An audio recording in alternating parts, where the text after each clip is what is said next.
So this book is Hush Hush, Hush, comma, Hush, Hush Hush, by Becca Fitzpatrick, the New York Times bestseller.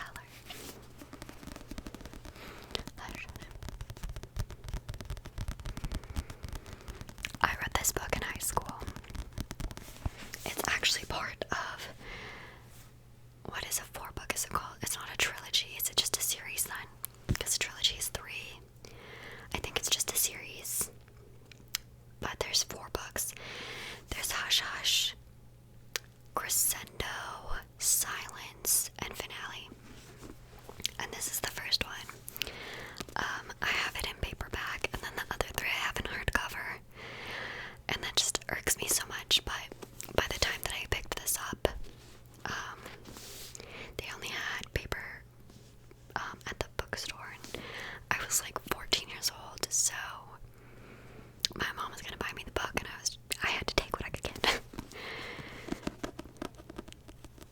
This book, it doesn't smell anymore, but I was using a bookmark that had like a cologne sample, and so whenever I smelled that, I like thought of this book, because when we went to go buy the book at the mall, my mom was also looking for cologne for my stepdad as a gift, so I like kept the sample and I put it in the book, and it always smelled, but it doesn't smell, maybe a little, it doesn't smell anymore, but it used to, but this was like probably 10 years ago, I'd say, almost, and I can't believe it's been that long.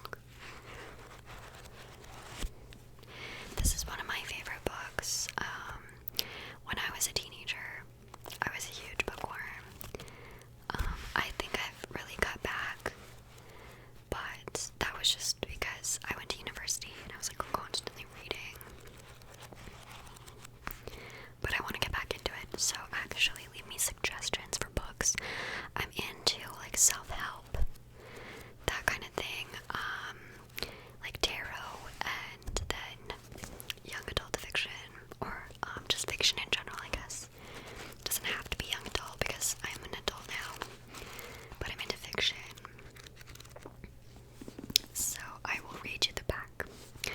When Nora and Patch are forced together as lab partners, Nora would rather fall to her death than put up with his elusive answers to her questions, his teasing, and his infuriatingly handsome face and hypnotizing eyes. It seems Patch was put on Earth just to drive her crazy, but before long Nora's defenses start to break down as her curiosity about Patch heats up.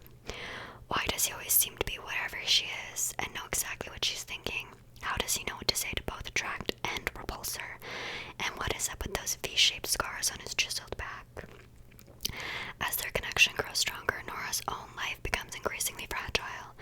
Nora needs to decide. Is Patch the one who wants to do her harm, or the one who will keep her safe? Has she fallen for one of the fallen?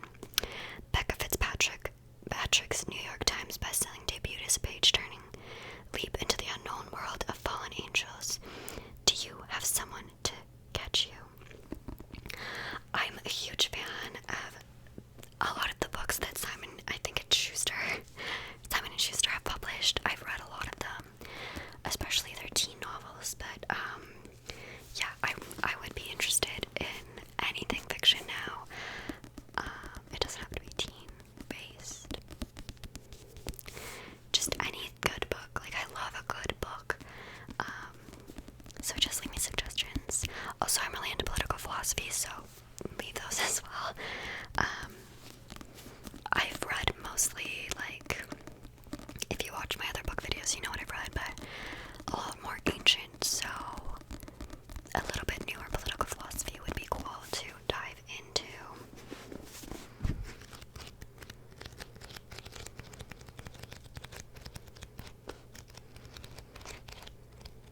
The last book series that I read was, well, I can't even think of it now.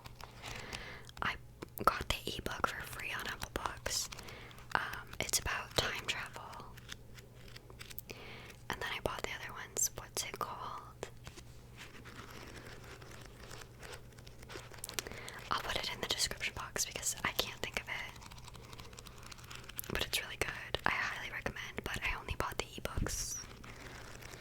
because the one's only available in ebook.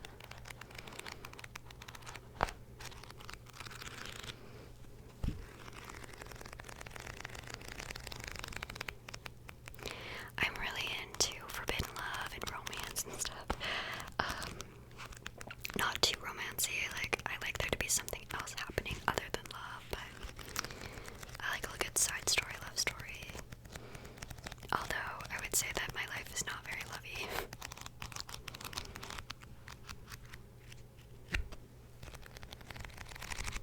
Okay, so let's get into it. So this was published in 2009. Okay, and then the first page says, for Heather, Christian, and Michael, our childhood was nothing if not imaginative. And to Justin, thanks for not choosing the Chinese cooking class. I love you.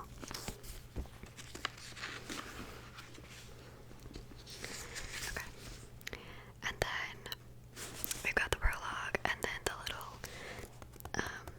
there's like always quotes in books. There's a little Bible verse. So it says, God spared not the angels that sinned, but cast them down to hell, and delivered them into chains of darkness to be reserved unto judgment. 2 Peter verse 2, or 2:4, I don't remember. It's been a minute since I've read a religious text out loud. Okay, so I'm gonna do some semi-inaudible whispering, and we're just gonna have like a prologue, okay? Loire Valley, France, November 1565.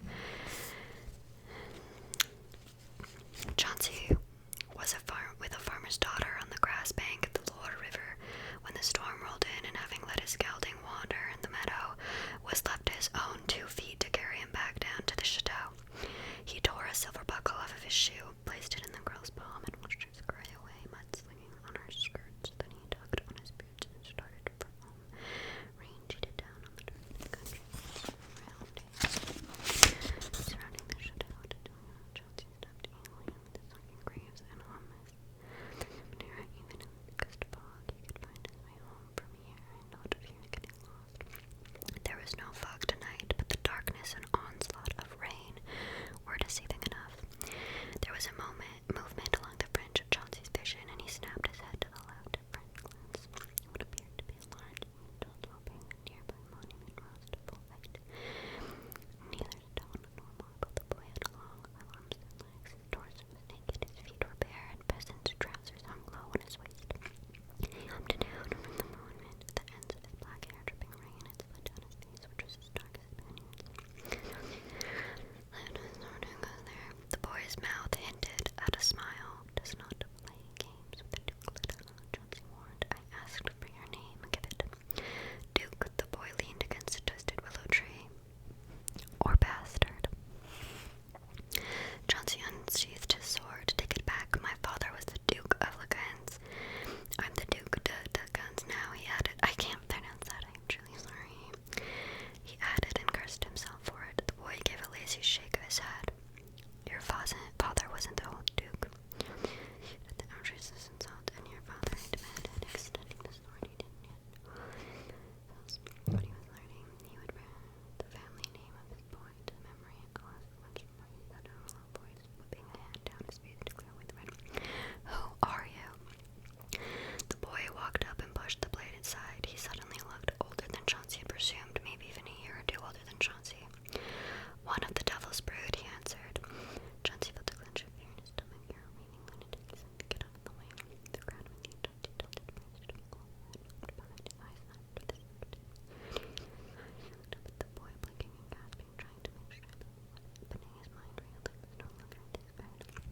The boy crouched to level their eyes.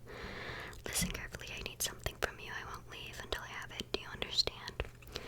Gritting his teeth, Chauncey shook his head to express his disbelief, his defiance. He tried to spit at the boy, but it trickled down his chin, his tongue refusing to obey him. The boy clasped his hands around Chauncey's. Their heat scorched him, and he cried out. I need your oath of fealty, the boy said. Bend on one knee and swear to it. Chauncey commanded.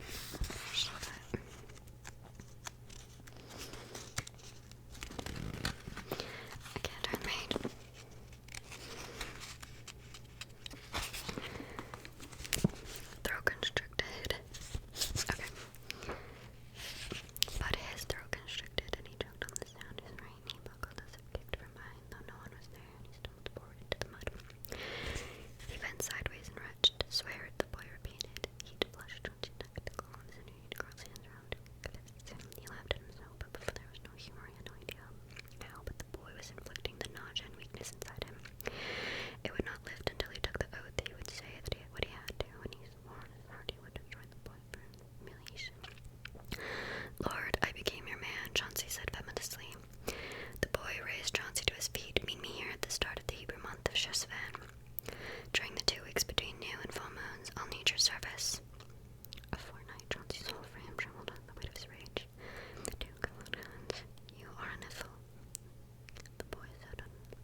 massive panic.